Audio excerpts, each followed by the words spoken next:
নির্বাচনকে কেন্দ্র করে শৃঙ্খলা প্রশ্নে কঠোর হচ্ছে বিএনপি।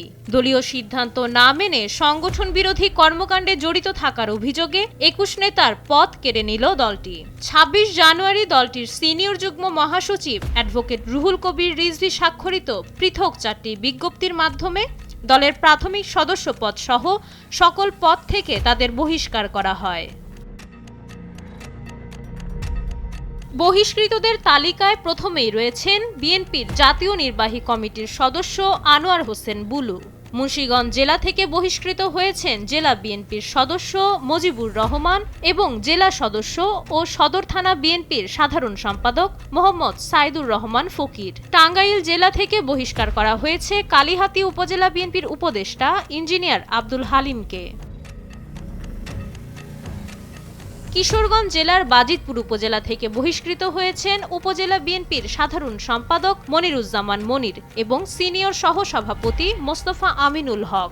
এছাড়া ইউনিয়ন পর্যায়ের নেতাদের মধ্যে রয়েছেন দিঘিরপাড় ইউনিয়ন বিএনপির সভাপতি শাহরিয়ার শামীম, বলিয়ারদী ইউনিয়ন বিএনপির সভাপতি মোহাম্মদ ফিরোজ খান, ছাতিরচর ইউনিয়ন বিএনপির সভাপতি পরশ মাহমুদ, দামপাড়া ইউনিয়ন বিএনপির সভাপতি মোহাম্মদ আলী হোসেন, সিংপুর ইউনিয়ন বিএনপির সভাপতি হারুনুর রশিদ, গুরুই ইউনিয়ন বিএনপির সভাপতি আবু তাহের, সদর ইউনিয়ন বিএনপির সাধারণ সম্পাদক আল মামুন, ছাতিরচর ইউনিয়ন বিএনপির সাধারণ সম্পাদক মেহেদী হাসান মুক্তার, কারপাশা ইউনিয়ন বিএনপির সাধারণ সম্পাদক আশরাফ উদ্দিন, সিংপুর ইউনিয়ন বিএনপির সাধারণ সম্পাদক মোহাম্মদ তোফায়েল আহমেদ তপু এবং গুরুই ইউনিয়ন বিএনপির সাধারণ সম্পাদক আব্দুল মান্নান।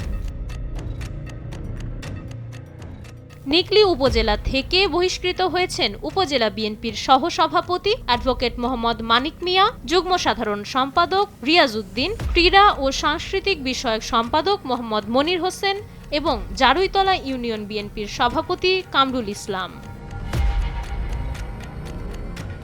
বিজ্ঞপ্তিতে জানানো হয়, নির্বাচনকে কেন্দ্র করে দলীয় শৃঙ্খলা বজায় রাখতে এ সিদ্ধান্ত।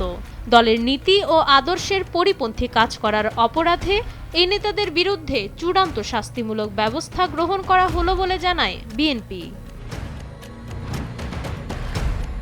মাইশা মালিহা, সময়ের আলো।